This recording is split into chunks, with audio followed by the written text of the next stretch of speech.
بچی پیدا ہوئی ہے، اب بچی تو ظاہر ہے کہ وہ کام نہیں کر سکتی جو بچہ کر سکتا ہے، تو لے کے گئیں بیت المقدس کے اندر جو انتظامیہ کے حضرات تھے، ان کے سربراہ تھے حضرت زکریا علیہ السلام، وہ حضرت مریم کے خالو تھے۔ اور یہ بعض تفسیروں میں لکھا ہے کہ بیت المقدس کی انتظامیہ کے اس وقت 29 ارکان تھے، انتظامیہ کے جو لوگ در حقیقت خدمت گزار ہی تھے نا جی، اصل تو یہ خدمت ہی ہے، اللہ پاک جس کو قبول کر لے، اللہ کے گھر کی خدمت یہ بڑا اعزاز ہے۔ مشرکین مکہ چاہے جتنے بھی شرک کرتے تھے، گئے گزرے تھے، پھر بھی وہ اللہ کے گھر کی خدمت کو اپنے لیے بڑی سعادت سمجھتے تھے، اعزاز سمجھتے تھے۔ مسجد اقصیٰ بیت المقدس یہ بھی اللہ کا گھر، حضرت زکریا علیہ السلام گویا اس انتظامی کمیٹی کے سربراہ تھے، ان کے خالو تھے۔ تو انہوں نے حسرت سے یہ کہا کہ اے اللہ، یہ تو میں نے بچی جان لی ہے، بچی پیدا ہوئی ہے، تو اب میں کیا کروں؟ اللہ پاک فرما رہے ہیں کہ واللہ اعلم بما وضعت، اللہ کو خوب معلوم ہے کہ جو کچھ اس عورت نے جنا، یعنی جو بچی جنی ہے، اللہ کو پتہ ہے اس کی کیا شان ہے۔ مطلب یہ ہے کہ یہ بچی بڑی شان والی ہے، ولیس الذکر کالانثی، اور تم کہہ رہی تھی کہ بچہ پیدا ہوگا تو اس کو بیت المقدس کی خدمت کے لیے وقف کرتی، تو اگر بچہ بھی پیدا ہوتا تو اس بچی جیسا عظمت والا وہ نہ ہوتا جتنی اس بچی کو اللہ نے عظمت عطا فرما دی۔ ولیس الذکر کالانثی، اللہ پاک نے اسی کو قبول کر لیا۔ فتقبلھا، آگے اگلی آیت کے اندر آئے گا، چنانچہ پھر وہ قرہ اندازی ہوئی کہ بچی کو کون سنبھالے گا، وہ کل بھی میں نے عرض کر دیا تھا، تو آگے بھی تفصیل آئے گی انشاءاللہ۔ قرہ اندازی میں پھر حضرت زکریا علیہ السلام کا نام نکلا، جو ان کے خالو تھے، تو ان کو پھر پرورش کے لیے دی گئی۔ چنانچہ ان کا حجرہ تھا، حجرے کے لیے محراب کا بھی لفظ استعمال ہوتا ہے، ابھی عبادت کے لیے، تنہائی میں عبادت کی جگہ، کوئی کمرہ، حجرہ۔ اور آج کل تو مسجد کے اس محراب کو کہا جاتا ہے محراب، لیکن قرآن میں جہاں یہ واقعہ بیان کیا گیا ہے، اگلی آیت میں آئے گا، محراب کا لفظ بولا گیا ہے، تو اس سے مراد ہے حجرے کئی بنے ہوئے تھے مسجد اقصیٰ میں نا، ارد گرد کمرے، تو ان میں سے جو حجرہ حضرت زکریا علیہ السلام کے پاس تھا، چونکہ ان کی کفالت میں یہ آئی جی حضرت مریم، وہ کمرے کے اندر بند کر کے چلے جاتے تالا لگا کے، واپس آتے تو بے موسم پھل پڑے ہوتے، سردی کے موسم میں گرمیوں کا پھل، گرمی کے موسم میں سردیوں کا پھل۔ اور اگلی آیت میں اللہ پاک نے یہ فرمایا ہے کہ اللہ نے ان کی پرورش بھی خوب فرمائی، جی ایسی پرورش ہوئی کہ چند دنوں میں وہ صحت مند اور بڑی ہو گئی۔ اور بعض تفسیروں میں یہ لکھا ہے کہ عام نارمل بچہ 15 دنوں میں جتنا بڑا ہوتا ہے نا، تو حضرت مریم ایک دن میں اتنی بڑی ہو جاتی ہے۔ عام بچہ 15 دن میں اتنا بڑھتا ہے، نشو نما ہوتی ہے، تو حضرت مریم ایک دن میں اتنی نشو نما ان کی ہو جاتی تھی۔ تو یوں اللہ رب العزت نے اس شان کے ساتھ ان کی پرورش فرمائی، اور یہ ان کی کرامت تھی، کرامت برحق ہے، اللہ کے نیک بندوں کی کرامت برحق ہے، اللہ کے پیغمبروں کا معجزہ برحق ہے، معجزہ پیغمبروں کے ذریعے سے ظاہر ہوتا ہے، کرامت اللہ کے ولیوں کے ذریعے سے، ولی مرد بھی ہو سکتا ہے، ولی عورت بھی ہو سکتی ہے، اللہ کی نیک بندی۔ اور قرآن کریم نے ایک تو یہ کرامت بیان کی ہے حضرت مریم کی، بے موسم پھل، یہ اللہ کی نیک بندی تھیں، اللہ نے ان کو یہ کرامت عطا فرمائی۔ اور بھی کرامت قرآن نے بیان کی ہے، سورہ نمل میں حضرت سلیمان علیہ السلام کا واقعہ آتا ہے نا، میں تھوڑا سا اشارہ کر دیتا ہوں۔ حضرت سلیمان علیہ السلام نے فرمایا تھا کہ ملکہ سبا کا تخت کون لائے گا میرے پاس؟ سبا ایک علاقہ تھا، دور تھا کافی،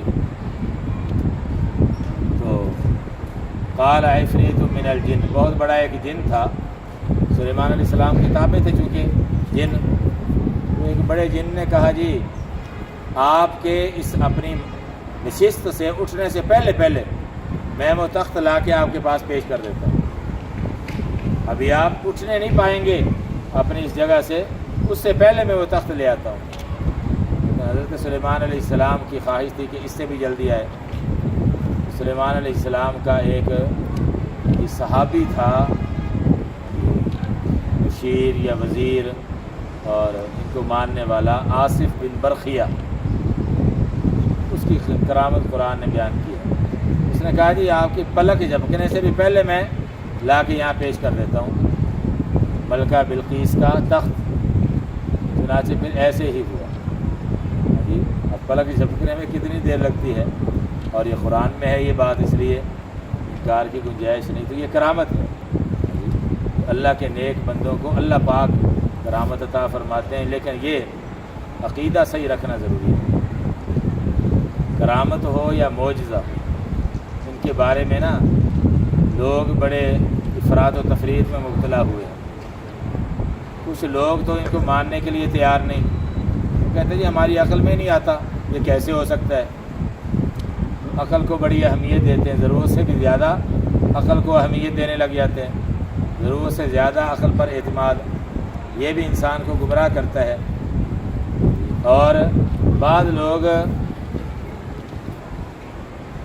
حد سے تجاوز اس طرح سے کر گئے کہ انہوں نے کرامات کو اور معجزات کو وہ گویا اللہ کے ان نیک بندوں کی ذاتی قدرت سمجھ لیا، حالانکہ ایسا نہیں۔ قدرت اور طاقت اللہ کی کام کر رہی ہوتی ہے، اور ظاہر ہوتا ہے اللہ کے ان نیک بندوں کے ذریعے۔ طاقت اللہ کی اس میں کام کر رہی ہوتی ہے، چاہے معجزہ ہو پیغمبر کا، چاہے کرامت ہو ولی کی۔ اس لیے وہ مکمل قادر نہیں ہوتے، مختار کل نہیں ہوتے، بلکہ اللہ رب العزت کی قدرت میں ہوتا ہے، جب چاہے جس کو چاہے کرامت یا معجزہ عطا فرما دے، ظاہر کر دے۔ بلکہ علماء نے لکھا کہ نبی کو یا ولی کو بعض دفعہ پتہ بھی نہیں ہوتا کہ مجھ سے یہ معجزہ یہ کرامت ظاہر ہو جائے گی، لیکن اللہ پاک ظاہر فرما دیتے ہیں۔ وما رمیت اذ رمیت ولکن اللہ رما۔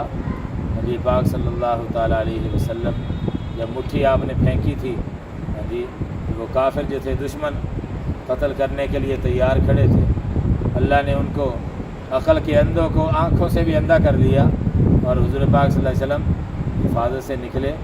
قرآن نے کیا کہا؟ وما رمیت اذ رمیت ولکن اللہ رما۔ اے نبی جی، جو آپ نے ان کی طرف وہ مٹھی پھینکی تھی نا، وہ در حقیقت آپ نے نہیں پھینکی، ولکن اللہ رما، وہ تو اللہ نے پھینکی۔ تو یہ حقیقت بتا دی کہ عقیدہ یہ رکھنا ضروری ہے کہ اللہ کی قدرت اس میں اس کے پیچھے کام کر رہی ہوتی ہے، لیکن ظاہر ہوتا ہے ولی کے ذریعے یا نبی کے ذریعے۔ نبی کے ذریعے سے تو معجزہ ہے، ولی کے ذریعے سے تو وہ کرامت ہے۔ یہ کرامت اور معجزے کو اپنے اپنے موقع پر یہ لفظ استعمال کرنا چاہیے۔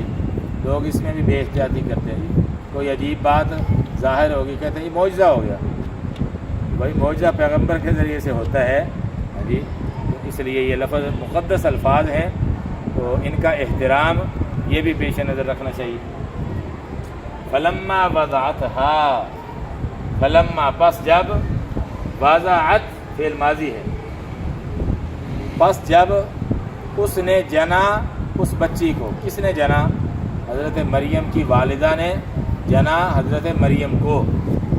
وضعت سے مراد یہ فعل ماضی ہے، اس میں یہ ضمیر چھپی ہوئی ہے۔ یہ وضع کا لفظ اردو میں بھی استعمال ہوتا ہے، وضع حمل، بچہ جننا۔ فلما وضعت پس جب اس عورت نے جنا ہا اس بچی کو، قالت تو اس عورت نے کہا، یعنی حضرت عمران کی بیوی نے کہا، حضرت مریم کی والدہ نے کہا، قالت ربی، کہ اے میرے پروردگار، انی وضعتها، کہ بلا شبہ میں نے یہ بچی جنی ہے، میں نے یہ جنی ہے بچی۔ انسا کہتے ہیں عورت کو، مؤنث اردو میں بھی استعمال ہوتا ہے، اسی معنی میں یہ انسا، اور مذکر کے معنی میں یہ لفظ استعمال ہوا ہے۔ انی وضعتها، بلا شبہ یا بے شک میں نے اس کو جنا ہے مؤنث یا بچی. تو یہ انہوں نے گویا اپنی طرف سے ایک افسوس کا اظہار کیا. اللہ رب العزت فرماتے ہیں، یہ اللہ پاک کا ارشاد ہے آگے، واللہ اعلم، اور اللہ سب سے زیادہ جاننے والا ہے. اعلم جیسے اکبرو ہے نا، اس کو کہتے ہیں اس میں تفضیل کا لفظ ہے، یہ اکبرو سب سے بڑا، اعلم سب سے زیادہ جاننے والا. اور اللہ سب سے زیادہ جاننے والا ہے بما اس چیز کو وضعت جو اس نے جنی، یعنی جو بچی اس نے جنی. مطلب یہ ہے کہ اللہ کو اس کی شان کا سب سے زیادہ پتہ ہے، یہ جو بچی اس نے جنی ہے. مطلب یہ ہے کہ بچی بڑی شان والی ہے اللہ کے علم کے مطابق، بڑی قسمت والی ہے، مقدر والی ہے، سعادت والی ہے. اور اللہ سب سے زیادہ جاننے والا ہے. اور عام اس کا ترجمہ یہ بھی کر لیتے ہیں، اور اللہ خوب جانتا ہے. لیکن یہ پورا لفظی ترجمہ میں نے آپ کو بتایا، اعلم سب سے زیادہ جاننے والا بما وضعت اس چیز کو یا اس بچی کو، وضعت جو اس نے جنی، ولیس الذکر کالانثیٰ، اور نہیں ہو سکتا لڑکا کالانثیٰ اس لڑکی کی طرح، نہیں ہو سکتا لڑکا اس لڑکی کی طرح. یعنی تمہاری تو یہ خواہش تھی نا کہ بچہ پیدا ہوتا بیٹا، اللہ پاک فرما رہے ہیں کہ بیٹا ہو بھی جاتا تو وہ اس بیٹی کی طرح عظمت والا نہ ہوتا جتنی عظمت اللہ نے اس بیٹی کو عطا فرما دی. تم کیوں پریشان ہو رہی ہے؟ اللہ نے تو اسی بیٹی کو قبول کر لیا. آگے آئے گا فتقبلھا ربھا، اللہ نے اسی کو قبول کر لیا اور بڑے اچھے طریقے سے قبول کیا. اور نہیں ہو سکتا لڑکا لڑکی کی طرح. وَإِنِّي سَمَّيْتُهَا، یہ آگے حضرت مریم کی والدہ کے یہ الفاظ ہیں قرآن نے بیان کیے.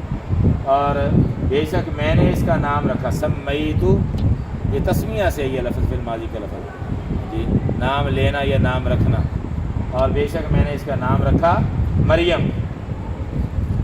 اور یہ میں نے بتا دیا اس کا معنی ہے عبادت گزار، نیک خاتون. وَإِنِّي أُعِيذُهَا، اور بے شک میں نے اس کو پناہ میں دیا، بیکا آپ کی پناہ میں دیا، آپ اس کی حفاظت کریں. وَذُرِّيَّتَهَا، اور اس کی اولاد کو بھی، اے اللہ میں نے آپ کی پناہ میں دیا اس کو بھی، اور اس کی آگے جو اولاد بعد میں ہوگی. یہ تو ابھی خیر بچی ہے، تو اشارہ کر دیا بعد میں جو حضرت عیسیٰ علیہ السلام پیدا ہونے والے تھے. اس لیے حدیث میں آتا ہے کہ جو بھی بچہ پیدا ہوتا ہے نا، شیطان اس کو یوں چوکا لگاتا ہے، تو بچہ چیختا ہے، روتا ہے. فرمایا کہ حضرت عیسیٰ علیہ السلام اور ان کی والدہ کو شیطان نے ایسا کوئی چوکا نہیں لگایا. ان کی والدہ کی یہ دعا کی برکت تھی.